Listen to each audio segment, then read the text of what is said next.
Sugeri, no capítulo anterior, que a distinção entre as estruturas de caráter esquizoide e esquizofrênico era uma questão de grau, o que não significa que não sejam encontradas diferentes qualitativas. Pode-se, nos casos extremos, certamente hesitar ao comparar o esquizofrênico institucionalizado com o bom funcionamento do caráter esquizoide. Entretanto, semelhanças básicas aos processos dinâmicos subjacentes dessas estruturas de personalidade forçam uma comparação, por razões tanto terapêuticas como teóricas. Se uma pessoa nunca teve uma crise aguda de afastamento da realidade, é justificável descrever sua estrutura como esquizoide? Um diagnóstico como esse depende de tendências e não de fatos. Hesitamos em nos conduzir desse modo na medicina somática. Poucos médicos diagnosticarão um paciente como cardíaco em potencial, se não for provado nenhum dano estrutural, mas corre-se o risco de um ataque que pode dar-se tão logo o paciente saia de casa do consultório médico.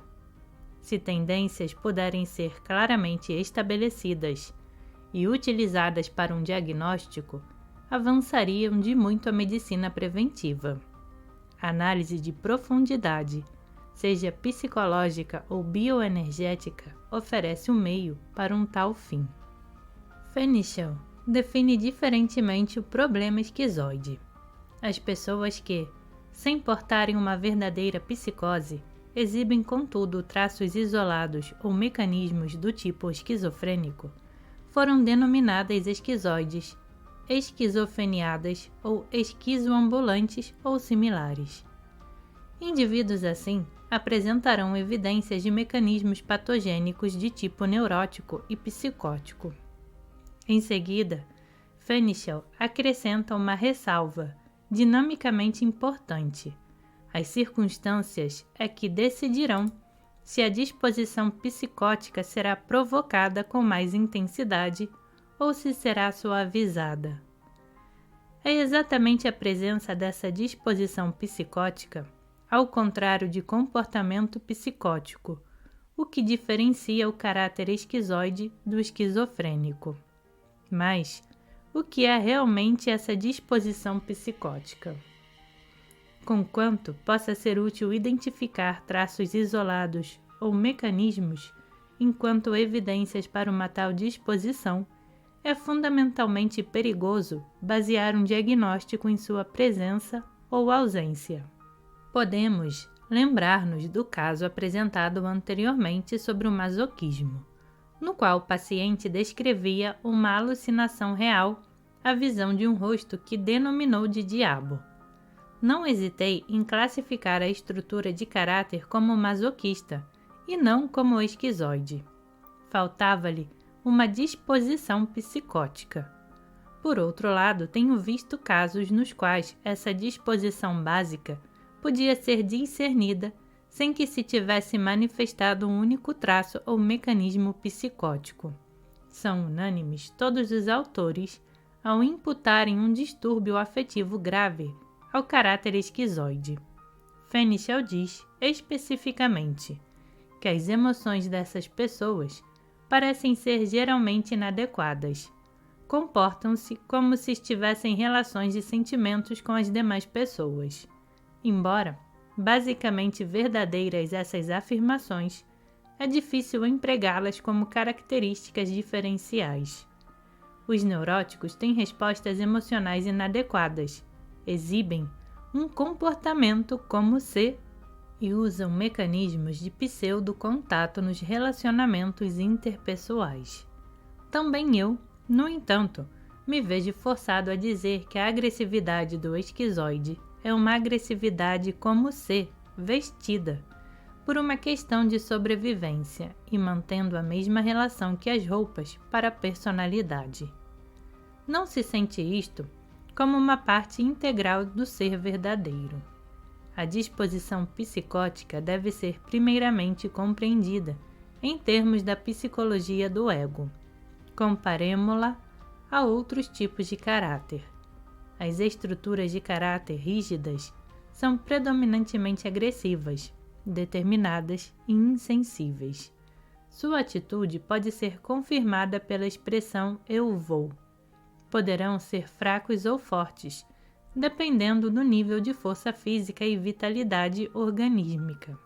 A força do eu ou ego depende em quão livre está de impulsos pré-genitais, que podem estar imiscuídos na estrutura. Temos assim o fator quantitativo além do qualitativo. A estrutura masoquista é suspeitosa, hesitante e ambivalente. Sua atitude básica se reflete na expressão eu não vou, conquanto a superfície possa engendrar qualquer esforço no sentido de ser positivo. Invariavelmente fracassa. A agressão do masoquista é dirigida para dentro dele, sendo autodestrutiva. Independente da força física do masoquista, seu eu, ego, é mais fraco do que o do caráter rígido. Seu funcionamento genital está menos seguro, além de sua atitude perante a realidade estar vacilando. O caráter oral tem um impulso agressivo débil. Resumindo, sua atitude é a do não consigo, não posso. Sua inabilidade para enfrentar as demandas da realidade, falo, rejeitá-las. Carrega consigo um profundo ressentimento contra a injustiça e desigualdade do sistema social. Seu ego é fraco, já que ainda está vinculado às suas necessidades orais, bem como a sensação de privação, mas é real. O caráter oral tem uma forte identificação com essa atitude egóica, posto que sente-a ser a base de sua personalidade. Desistir seria perder sua identidade como sempre o soube. E quanto à estrutura do ego na personalidade esquizoide? Não apresenta nenhuma dessas estruturas básicas e todas elas. Algumas vezes o esquizoide atua com forte determinação, mas isso dura pouco. A agressão não termina numa sensação de marasmo, desaparece. Quando acontece, há uma sensação de onipotência, porque não foi posta em xeque pela realidade. A função do teste de realidade está relativamente subdesenvolvida. Esta onipotência da agressão difere do ego inflado, bem como da elação do caráter oral, na medida em que há um impulso material verdadeiro. É experienciado como poder para fazer as coisas e não como poder de pensamento. Ao passo que o caráter oral não consegue realizar coisa alguma com seu ego inflado. O esquizoide pode e consegue ser criativo de modo construtivo. A própria ausência de restrições do ego pode tornar possível o rompimento das barreiras da realidade, na forma como são habitualmente conhecidas, e na transformação em modos novos de sentir e atuar. Muito se deve precisamente a essas realizações por artistas tais como Van Gogh, Gauguin e outros. Trata-se de uma vontade sem um eu. Atitudes caracterológicas marcantes do tipo eu não vou e eu não posso ou não consigo estão ausentes na personalidade esquizoide, dado que suas atitudes básicas se originam de uma negação dos valores da realidade material. Não tem necessidade de lutar com ela. Contudo, podem ser encontradas superficialmente atitudes masoquistas e tendências orais, derivadas de experiências específicas na sua história de vida. Estas, no entanto, não estão relacionadas ao ego, não se manifestam na situação transferencial, não são vistas como resistências profundas. É de fato característico do esquizoide ter poucos ou mesmo nenhum mecanismo de defesa do ego. Também, por esse motivo, a terapia pode progredir num ritmo espantoso, uma vez estabelecido um bom contato com o paciente. Isso explica a observação de Fenichel, segundo a qual as personalidades esquizoides, algumas vezes, reagem mais favoravelmente do que é esperado à análise. O caráter esquizoide funciona na realidade por uma questão de sobrevivência, mas sem a convicção interna de que seus valores sejam reais. Falta-lhe o controle sobre suas reações que um neurótico possui, não importando quão neurótico possa ser tal controle. Está mais à mercê das forças externas do que um neurótico. Responde imediatamente e diretamente à afeição, mas de modo igualmente imediato, paralisar-se-á numa situação que sinta ser negativa.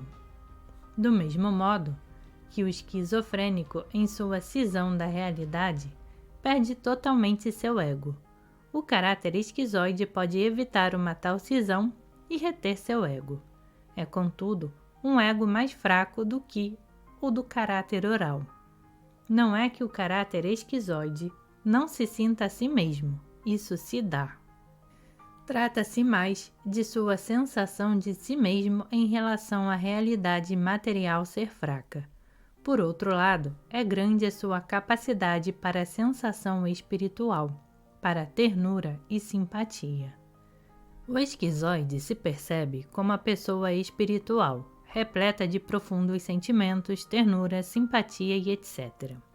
Infelizmente, é-lhe difícil focalizar esse seu aspecto num objeto do mundo material.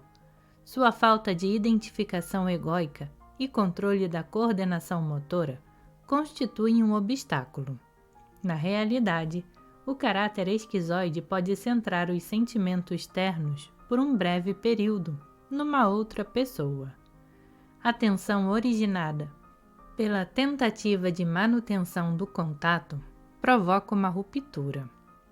O conceito de coordenação motora deve ser entendido como uma descrição do movimento integrado, com uma sensação adequada. É possível um movimento dissociado. O caráter esquizoide pode ser um excelente bailarino. É típico sentimento ou sensação desassociados. Difícil é o movimento expressivo. A tendência à difusão instintiva, a dissociação entre o movimento e sensação ou sentimento são característicos desta condição. Enquanto que o esquizofrênico, apartado da realidade, sofrerá de despersonalização, o caráter esquizoide mantém a unidade entre mente e corpo por um fio. Emprega seu corpo do mesmo modo como uso meu automóvel. Não tem a sensação de que ele é o seu corpo. Ao contrário, sente que o corpo é a moradia de seu self sensível e intelectivo, o que não é infantil, já que de modo algum reflete a identificação do bebê com o prazer corporal. O corpo de uma pessoa é a sua mais imediata realidade e também a ponte que conecta sua realidade interior à realidade material do mundo externo. Eis aqui, portanto, a chave do tratamento terapêutico para a personalidade esquizoide. Em primeiro lugar, provocar uma certa identificação ou aumentar a já existente através de sensações kinestésicas. Em segundo, incrementar a profundidade e alcance do movimento expressivo. Em terceiro, desenvolver o relacionamento corpo-objetos, comida, objeto do amor, objetos profissionais, roupas e etc. O efeito desta abordagem é o fortalecimento e desenvolvimento do ego, que, segundo nos lembra Freud, é antes e acima de tudo um ego corporal. Estudemos a dinâmica da estrutura corporal conforme encontrada nos caracteres esquizoides. Somos frequentemente impressionados, primeiro pela aparência da cabeça. Não parece nunca estar presa com firmeza ao corpo. Não é incomum que esteja ligeiramente inclinada de um tal modo que sentimos que ela poderia rodar para o outro lado. Outros tipos de caráter, por vezes, portam sua cabeça inclinada para um lado, numa expressão de desamparo. Nestes casos, a estrutura corporal como um todo apresenta a mesma expressão. A atitude do esquizofrênico, como do esquizoide, é de desligamento, como se a cabeça estivesse fora da linha central de fluxo energético do corpo. Palpando-se os músculos do pescoço no indivíduo esquizoide, revelam-se fortes tensões isoladas, embora nenhuma rigidez generalizada visível. A própria cabeça está contraída e tensa, conferindo a toda ela uma expressão de magreza. Afora essa expressão, o rosto é comumente como uma máscara. É tenso o escalpo ao redor do topo da cabeça e há fortes tendências à calvície frontal no homem. Já mencionamos o vazio da testa e a falta de expressão nos olhos. A boca nunca é cheia ou sensual. Depois de algum tempo, espanta a contínua ausência de alegria, intensidade ou luminosidade da expressão. Não é depressiva, é fria. O segmento do ombro no caráter esquizoide exibe uma perturbação característica. Os braços têm força, no entanto, o movimento de socar está cindido. O corpo não participa do movimento. Essa é uma qualidade diferente da encontrada na problemática do caráter oral. Neste, os braços parecem soltos e sente-se que o responsável é uma evidente fraqueza muscular. No caráter oral, o movimento parece impotente, no esquizoide mecânico. O melhor meio de se descrever o movimento é dizer que os braços se movem num corpo não participante duro, o que nos traz a ideia das pás de um moinho de vento. Qualquer que seja o quantum de força física do esquizoide, não se pode evitar tal qualidade. Os movimentos do masoquista são caracterizados pela sensação de esforço, mas não de vontade. A própria natureza do bloqueio escapular é diferente. No masoquista, os ombros têm uma aparência musculosa, estando superdesenvolvidos os músculos superficiais, trapézio e deltoide.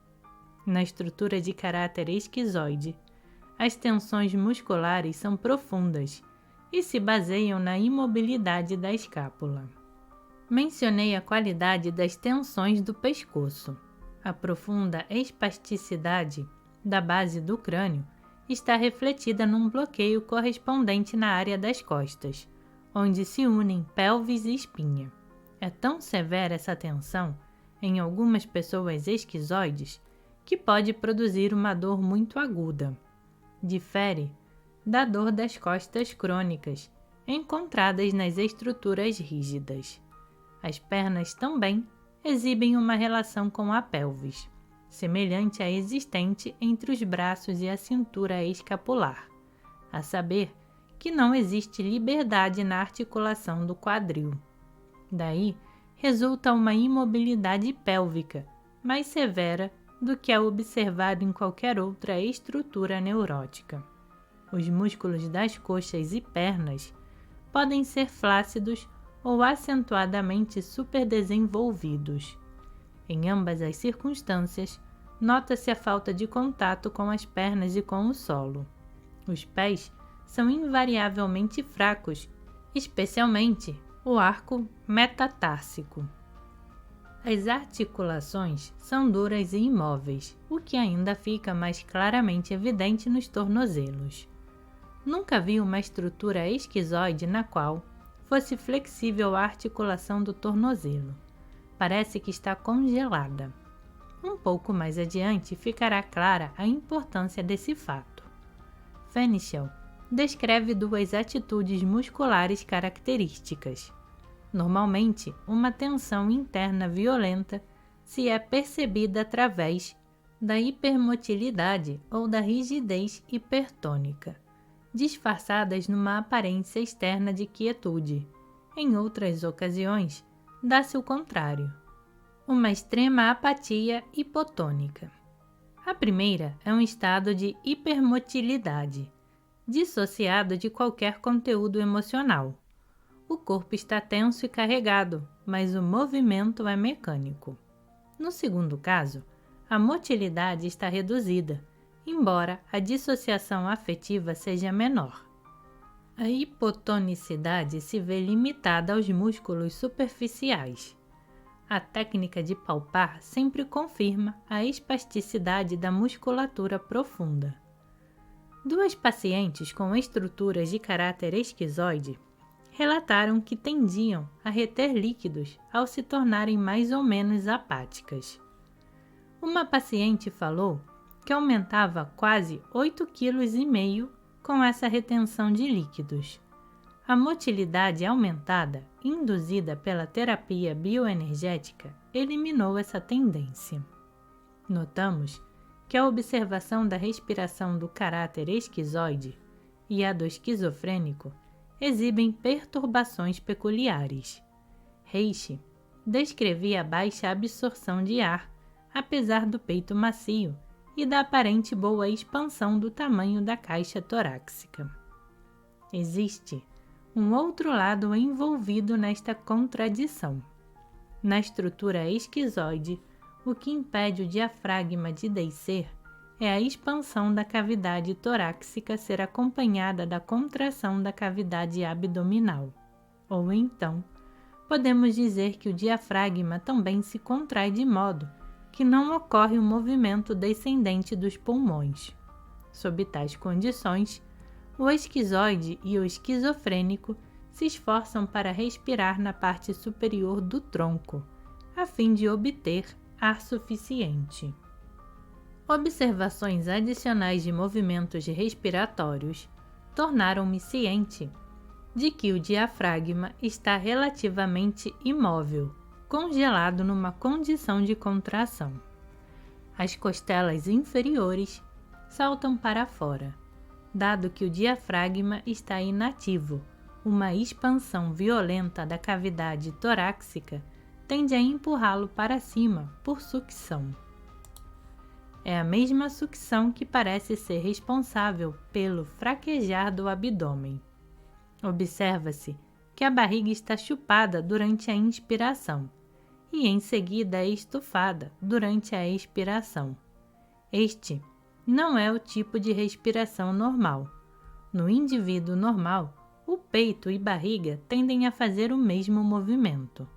Essa unidade de movimento respiratório, onde a parede do tórax e do abdômen se movem em uníssono, é muito evidente nos animais e crianças. Esse tipo esquizofrênico de respiração tem um sinal emocional. Se replicá-la em você, infle seu peito e chupe sua barriga. Ouvirá um ruído abafado à medida em que o ar entra em seus pulmões. Não é difícil reconhecer nisso uma expressão de medo. O esquizofrênico respira como se estivesse em estado de pânico. Ocasionalmente, pode-se discernir esse terror na expressão dos olhos e face. Um resultado imediato da imobilidade do diafragma é a divisão do corpo em duas metades, superior e inferior.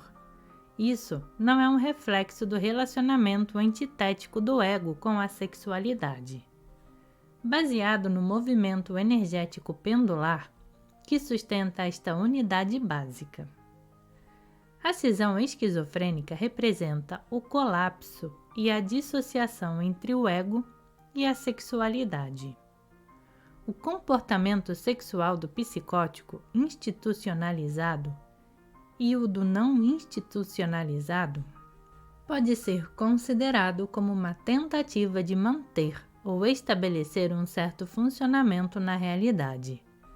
O emprego do sexo enquanto um meio de estabelecimento de contato com outro ser humano caracteriza o comportamento sexual do caráter esquizoide.